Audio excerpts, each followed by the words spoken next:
I went to college. I went and worked out 5 hours a day. And I was working on construction. Because in those days in bodybuilding, there was no money. I didn't have the money for food supplements or anything. So I had to go to work. So I worked on construction. I went to college. I worked out in the gym, and at night from 8 o'clock at night to 12 midnight, I went to acting class 4 times a week. So I did all of that. There was not one single minute that I wasted. And this is why I'm standing here today. With the age of 20, I went to London and I won the Mr. Universe contest as the youngest Mr. Universe ever. And it was because I had a goal. You see, if you don't have a vision of where you go, and if you don't have a goal where you go, you drift around and you never end up anywhere. 74% hate their job in America. The majority of people don't like what they're doing because they're really not doing it because they didn't have a goal and they followed this goal.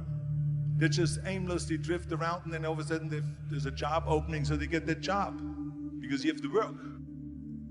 But then when you work, it's a chore. It's work. It's not fun. So if you think about, only a quarter of the people really enjoy what they're doing in life.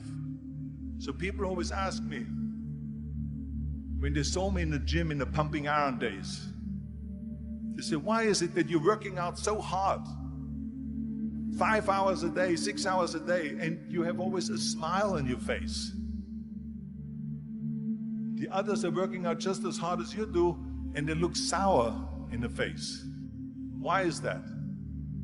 And I told people all the time, I said, because to me, I'm shooting for a goal. In front of me is the Mr. Universe title. So every rep that I do gets me closer to accomplishing that goal, to make this goal, this vision, turn into reality. Every single set that I do, every repetition, every weight that I lift will get me a step closer to turn this goal into reality. So I couldn't wait to do another 500-pound squat. I couldn't wait to do another 500-pound bench press. I couldn't wait to do another 2,000 reps of sit-ups. I couldn't wait for the next exercise. So let me tell you something, visualizing your goal and going after it makes it fun. You got to have a purpose no matter what you do in life. You got to have a purpose. And Muhammad Ali worked his butt off. And I saw it firsthand. And I remember that there was a sports writer that was there in the gym when he was working out and he was doing sit-ups. And they asked him, how many sit-ups do you do? And he said, I don't start counting until it hurts. Now think about that. He doesn't start counting his sit-ups until he feels pain. That's when he starts counting. That is working hard. And so you can't get around the hard work. It doesn't matter who it is. Work your ass off. There is no magic pill. There is no magic out there. You cannot get around. You have to work and work and work. Make sure of this and make sure of that and all that stuff. So it's work. And it drives me crazy when people say that they don't have enough time to go to the gym for 45 minutes a day and work out. Or to do something for 45 minutes to an hour a day to improve. If it is physically improve or if it is mentally to improve.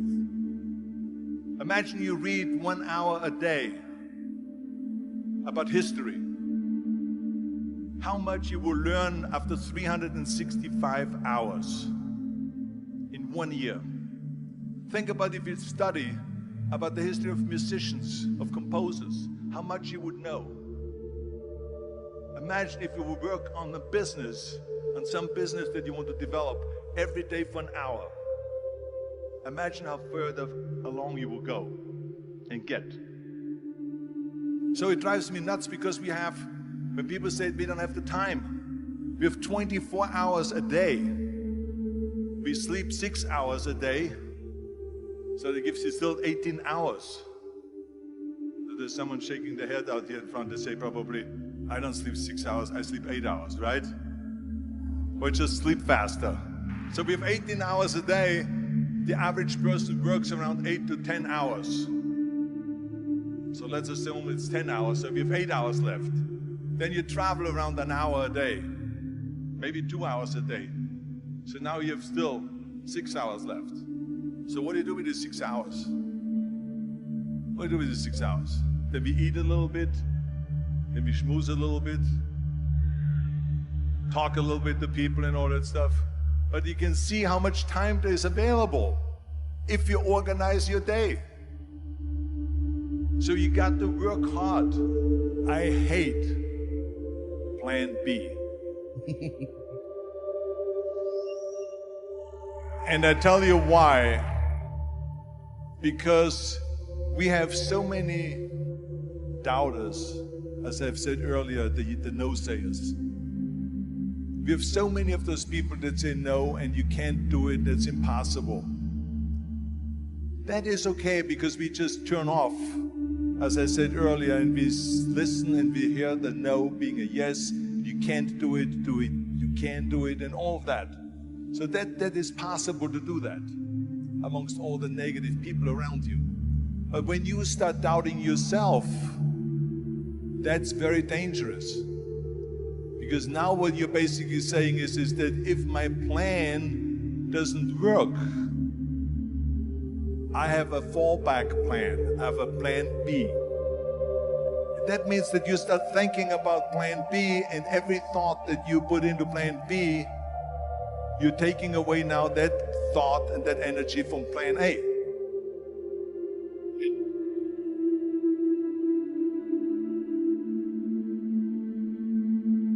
And it's very important to understand that we function better if there is no safety net, because plan B becomes a safety net. It says that if I fail, then I fall and I get picked up and I have something else there that will protect me.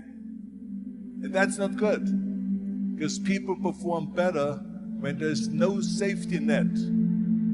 People perform better in sports and everything else if you don't have a plan B.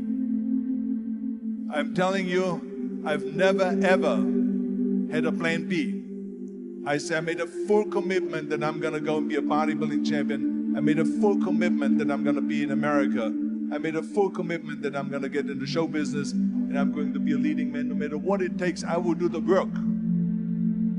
I will do the work over and over and over until I get it. And the same was in politics and everything like that. So to me, it is very dangerous to have a plan B, because you're cutting yourself off from the chance of really succeeding. And the reason, one of the main reasons why people want to have a plan B is because they are worried about failing. What is if I fail, then I don't have anything else?